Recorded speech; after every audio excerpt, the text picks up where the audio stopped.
स्वागत है आप सभी का tech study ITI YouTube channel पर। फिटर ट्रेड थ्योरी में आज करेंगे हम लोग सीबीटी एग्जाम क्वेश्चंस की सीरीज में पार्ट नंबर 13। एंड ये फर्स्ट ईयर के एग्जामिनेशन क्वेश्चन है आपके सभी, जो कि निमी और भारत स्किल के पीडीएफ से लिए गए। एंड यही आपके एग्जामिनेशन में हमेशा पूछे जाते रहे हैं। इसके पहले कि अगर आपने 12 पार्ट्स नहीं देखे हैं तो प्लीज़ डिस्क्रिप्शन में पहले नंबर पर प्लेलिस्ट आपको मिल जाएगी, वहाँ से जाके आप उनको देख सकते हैं। एंड पार्ट नंबर 13 में हम लोग आज करेंगे एक एक क्वेश्चन को अच्छे से एक्सप्लेन करते हुए, जिससे आप आसानी से क्वेश्चंस को याद रख सकें, आंसर्स को याद रख सकें। चैनल पर नए तो प्लीज़ वीडियो को लाइक कीजिएगा, क्योंकि बिना आपके लाइक के वीडियो आगे नहीं बढ़ सकती है। एंड सब्सक्राइब भी कर लीजिएगा।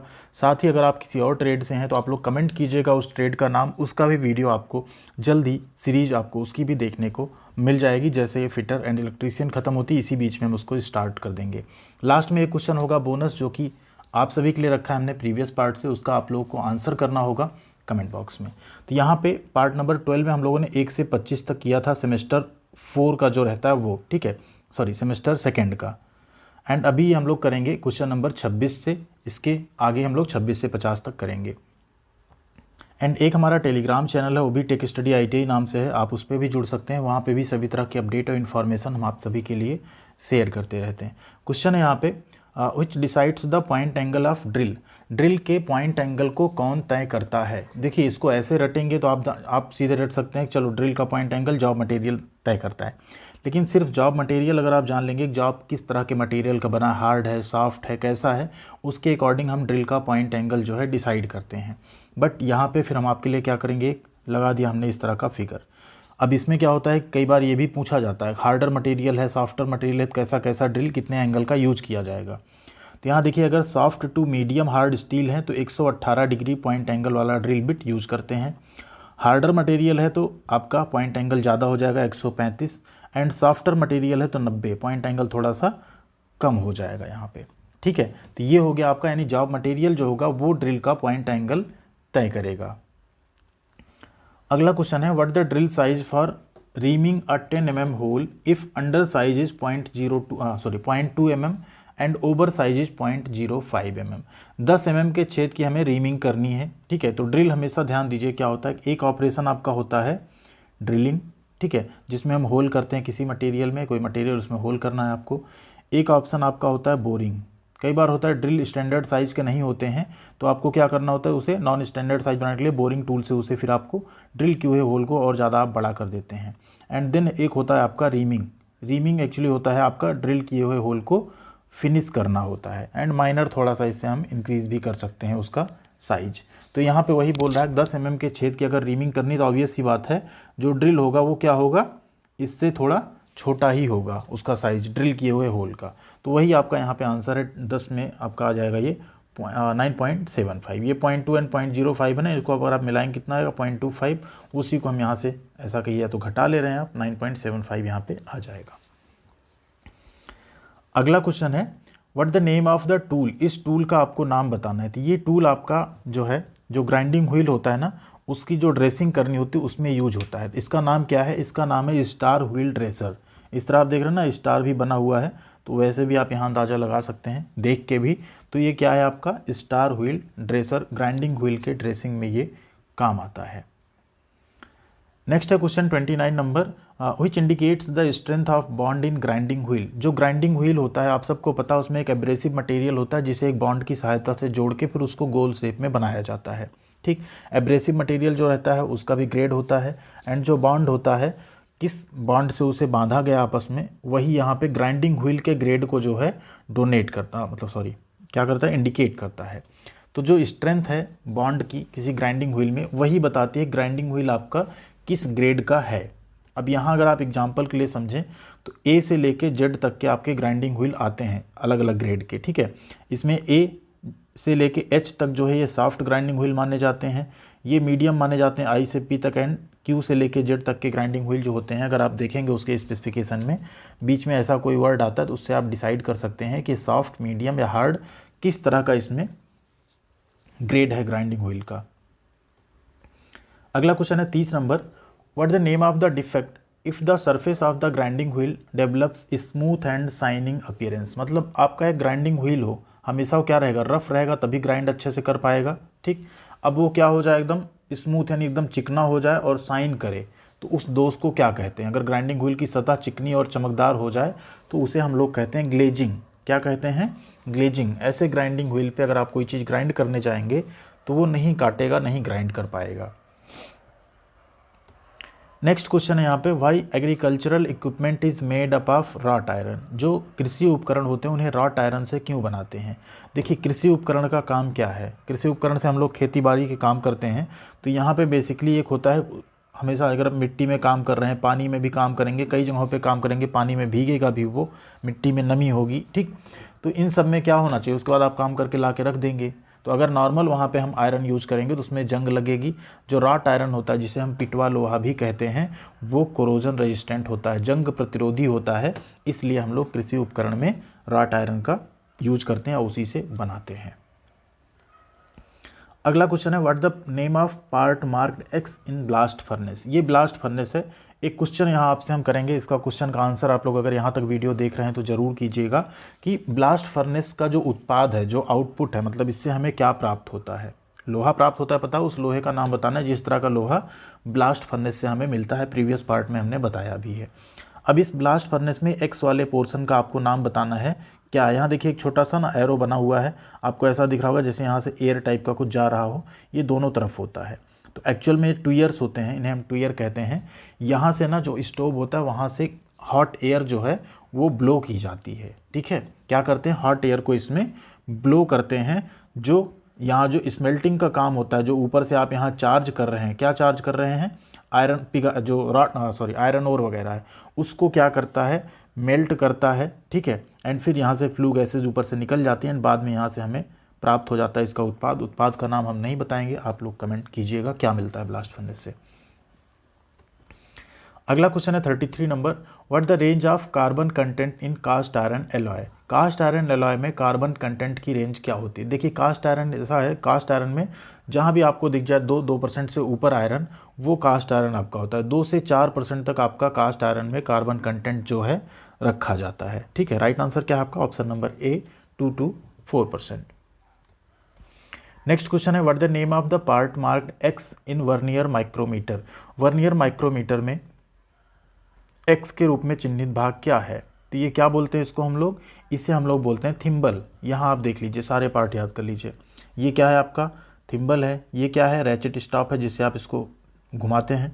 ये क्या है? स्लीव है जिसपे वर्नियर के ग्रेजुएशंस बने हुए हैं, इसे हम लोग बोलते हैं लॉक। ये है आपका फ्रेम, ये आपके मेजरिंग फेसेस हैं, इसे स्पिंडल बोलते हैं, आगे पीछे होता है इसको घुमाने से।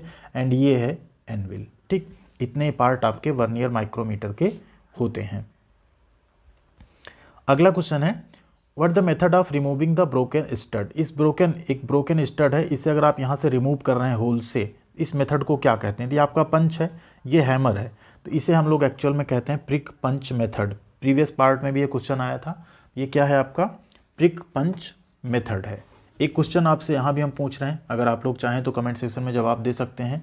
जो प्रिक पंच होता है, ठीक, पंच इस तरह से होता है, तो प्रिक पंच जो है इसका एंगल कितना होता है वो आप लोग बताइएगा, ठीक है।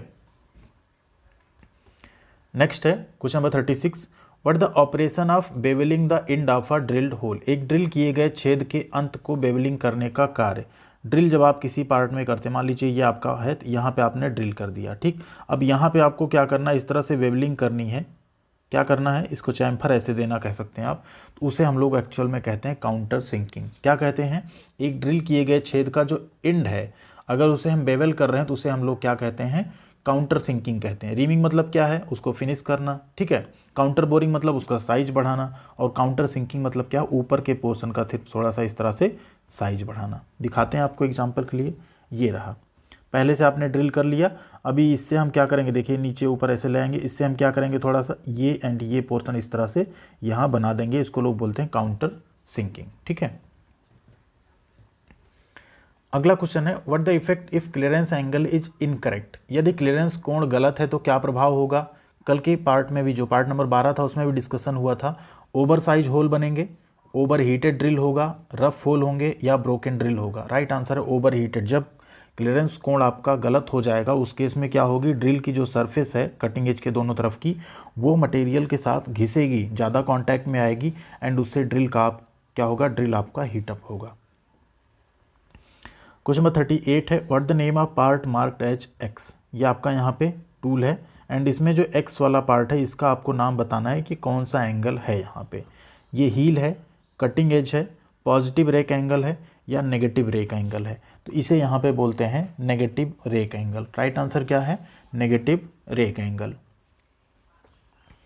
39 नंबर क्वेश्चन है, which reamer is used for reaming internal metric Morse tapered holes.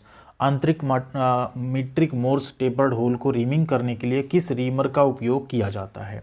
Helical fluted reamer का, हैंड रीमर विद पायलट का, टेपर पिन हैंड रीमर का या सॉकेट रीमर विद पैरेलल सैंक का। तो ध्यान दीजिए, जो भी ऐसा इंटरनल जो आपका मीट्रिक मोर्स होता है, टेपर्ड होल होते हैं, वहाँ पे हम लोग रीमर जो यूज करते हैं कौन सा करेंगे? सॉकेट वाला करेंगे। सॉकेट रीमर विद पैरेलल सैंक, उसमें पैरेलल सैंक लगा होगा सॉकेट के साथ, ऐसे रीमर का हम प्रयोग करेंगे।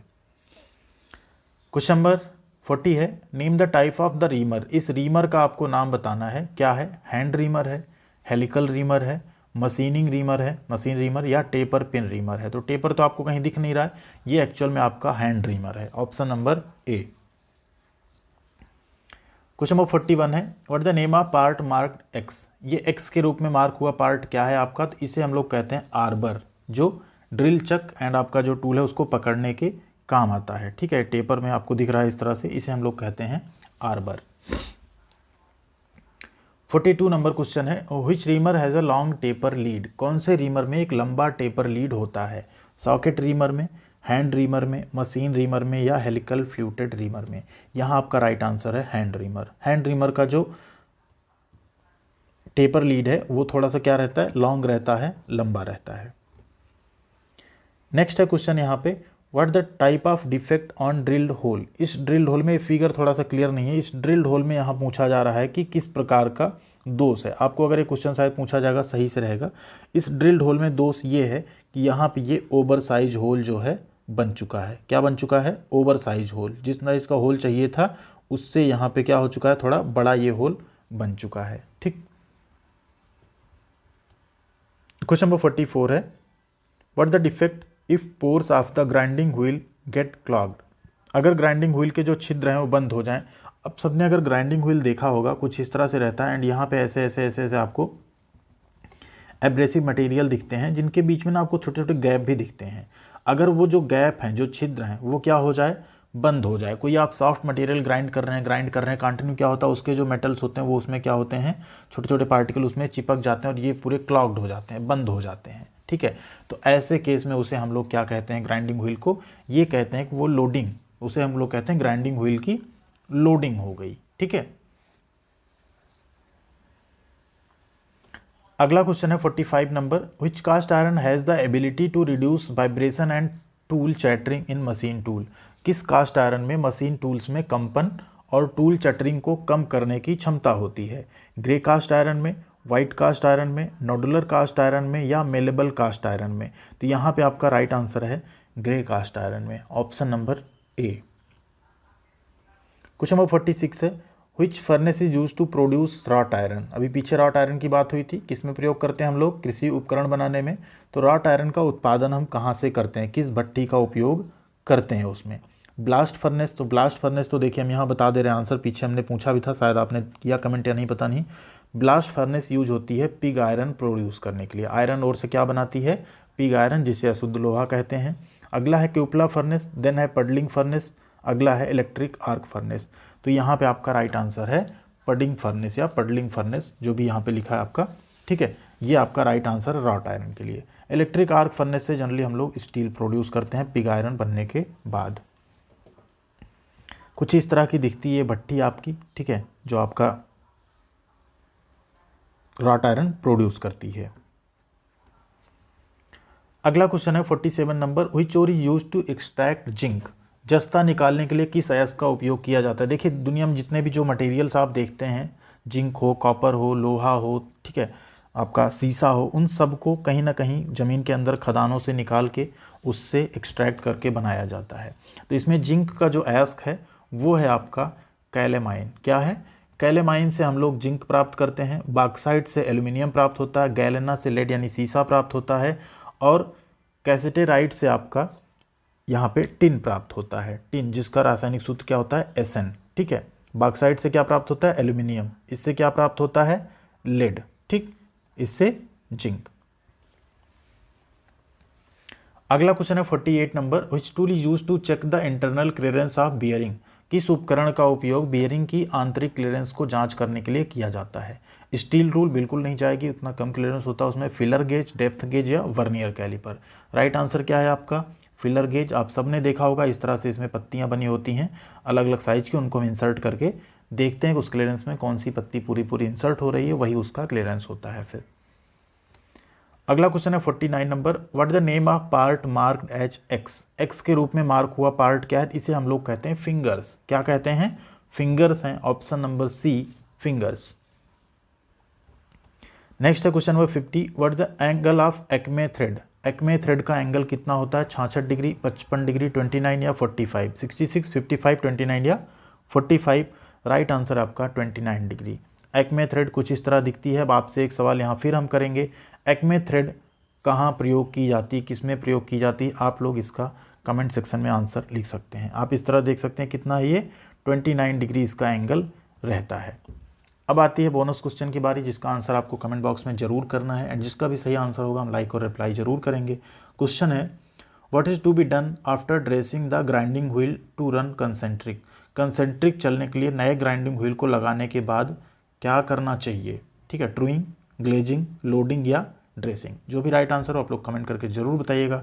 एंड वीडियो कैसी लगी बताइएगा, वीडियो को लाइक और शेयर भी कीजिएगा। साथ में चैनल पर नए हैं, सब्सक्राइब अभी तक नहीं किया तो प्लीज़ करके जाइएगा, जिससे आपको आने वाली सभी तरह की अपडेट, जॉब, अप्रेंटिस की वीडियोज़ के साथ साथ पढ़ाई की वीडियोज़ भी मिलती रहेगी। Thank you very much.